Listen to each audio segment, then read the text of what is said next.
Alain Lussier, donc vous arrivez en tête de ce premier tour. C'est pas rien, c'est pas rien. Vous serez présent au second tour. Oui.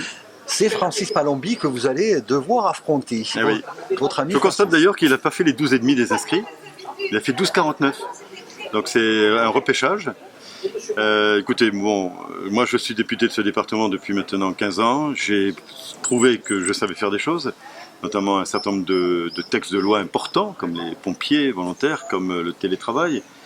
Je suis un spécialiste de ruralité. J'ai fait une belle campagne, une bonne campagne. Les citoyens m'ont parlé avec beaucoup de confiance et beaucoup d'humanisme. Et donc voilà, je repars dans ce second tour qui est très différent. On avait 12 candidats et là il restera 2 bulletins entre un député que l'on connaît bien et M. Palombi qu'on connaît moins bien. Voilà, et donc je fais confiance aux Lozériennes et Lozériens. Alors Aurélie Mayol appelle grandement à voter pour Francis Palombi. Oui, mais écoutez, elle a tellement varié dans ses appartenances politiques et dans ses choix. Elle passe un mauvais cap. Elle a fait une campagne régionale et peut-être un peu à caractère sénatorial. Peut-être sous l'influence de son mentor qui est le sénateur. Je constate que Alain Bertrand, c'est un échec cuisant pour lui, cuisant notamment sur Mende. Et donc on verra pour les sénatoriales ce qui va se passer. Je pense qu'il va y avoir un peu de crispation à gauche. Voilà. Après il y a une dynamique nationale avec le mouvement En Marche. Bon, alors on est dans un concept de jeunisme, de changisme.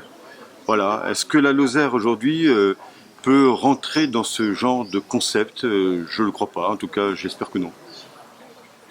Quelle sera la position du centre? Une partie du centre. Moi, écoutez, tout le monde sait où je suis. J'étais candidat investi par les 2 formations politiques. J'ai toujours été un peu atypique. J'espère que des personnalités qui ont des idées bien arrêtées au centre sauront faire la part des choses et ne pas céder à quelques sirènes politiques du moment, et notamment au mouvement En Marche il faut faire attention, entre le premier et le deuxième tour, c'est pas la même chose. Hein. Il y aura 2 personnalités, 2 bulletins, et peut-être un corps électoral qui ira un peu plus voté. Donc voilà, tout est ouvert et on va aller au combat. Mais est-ce que vous allez dire aux Lozériens que vous serez dans l'opposition si vous êtes élu? Pas du tout, j'ai jamais dit que je serais dans l'opposition. Vous ne serez pas... non, j'ai dit simplement que vous avez un mouvement En Marche qui correspond à un phénomène un peu naturel et spontané. Un certain nombre de personnes ont adhéré à ce mouvement. Aujourd'hui, il y a une dynamique pour ce mouvement. Mais un parti unique, absolu, avec une majorité absolue, c'est pas tout à fait l'image du pays France que l'on a.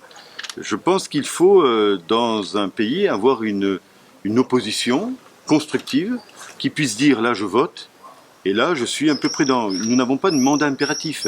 Un député qui dit, ou un candidat député qui dit je voterai tous les textes qui sont présentés par la majorité et par le président de la République, attention, il faut garder un certain recul sur ce qui se fait. Et là, je dis attention. Et sur le Languedoc-Roussillon et l'Occitanie, si je ne suis pas élu, je ne sais pas comment des électeurs de droite et du centre sont représentés. Et donc je tire une sonnette d'alarme, attention à un effet de mode qui risque d'avoir quelques lendemains qui chantent. Le grand débat RCF, Lozère Nouvelle 48 Tant mieux. Info, c'est mardi. Oui. Comment vous allez l'aborder alors que dans le premier, on a vu qu'il y avait quand même une entente entre Pierre Morin, vous-même, et puis Francis Palombi. Tous les deux, vous avez l'air de vous apprécier. Et finalement, il faut bien que maintenant, on vous différencie clairement. Oui, mais le respect des candidats et des adversaires, c'est dans mes gènes. J'ai toujours fait très attention, même il y a une dizaine d'années, une quinzaine d'années, lorsque Alain Bertrand n'était pas majoritaire, était simple conseiller régional, il avait l'habitude de venir me voir et on avait plutôt des relations sympathiques. C'est pas la peine non plus de toujours chercher la guerre entre les uns et les autres. M. Palombi est une personnalité qui aujourd'hui représente un mouvement, il a été choisi pour cela. Nous allons débattre sur des sujets. Il soutient toutes les mesures d'Emmanuel Macron. Je veux bien accepter quelques mesures, mais pas toutes. Et donc la grande différence, ça sera entre quelqu'un qui dit oui à tout et quelqu'un qui dit éventuellement oui à quelque chose. Un débat feutré? Oui, très respectueux. En plus, je trouve que c'est quelqu'un de sympathique. J'aurai l'occasion de le redire. Moi, je ne suis pas dans un pugilat humain. Il y a un peu de fraternité dans ce pays et un peu d'unamisme. Et je voudrais dire que, vous savez, quand vous avez été 15 ans député, à quelque part, il faut dire merci aux gens de l'avoir fait, aux citoyens. 15 ans que je représente ce département et je peux vous dire que c'est pas chose facile. Alors, M. Palombi espère d'être député de la Lozère. C'est toute la Lozère, c'est Paris. Il faut se lever, c'est les séances de nuit.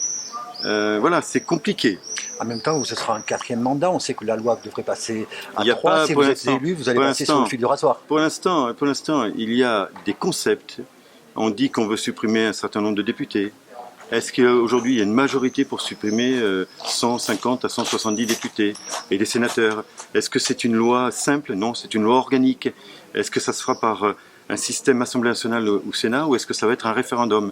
Vous savez, vous avez un ministre de la Justice qui aujourd'hui parle de transparence.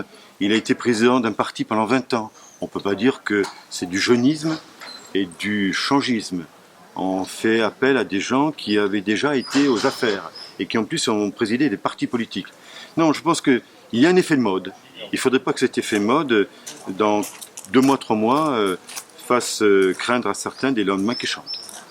Vous arrivez en tête de ce premier tour. Comment est-ce que vous allez gérer cette semaine, la semaine qui arrive avant le second? Écoutez, moi j'ai fait le tour des 185 communes. J'ai travaillé au millimètre carré ce territoire. J'ai rencontré énormément de femmes et d'hommes qui m'ont parlé de sujets récurrents comme la téléphonie fixe, la téléphonie mobile, l'accès aux soins, l'accès à la santé, les services publics. J'ai dit déjà beaucoup de choses. Je pense que je vais faire du contact humain et puis 2 ou 3 grandes réunions. Mais écoutez, moi je ne vais pas changer mon concept. Je suis quelqu'un de compétent et d'expérience. Je ne vais pas changer tout un coup parce que on me dit qu'il faudrait trouver des concepts, des slogans. Non, je crois que le Lozérien et les Lozériennes sont suffisants, ont suffisamment une vision de ce département pour faire confiance à quelqu'un qui depuis 20 ans est classé dans les 15 premiers députés les plus actifs de France. Je ne peux pas me faire. Je crois qu'à un moment donné, il faut rester ce qu'on est. Merci Pierre.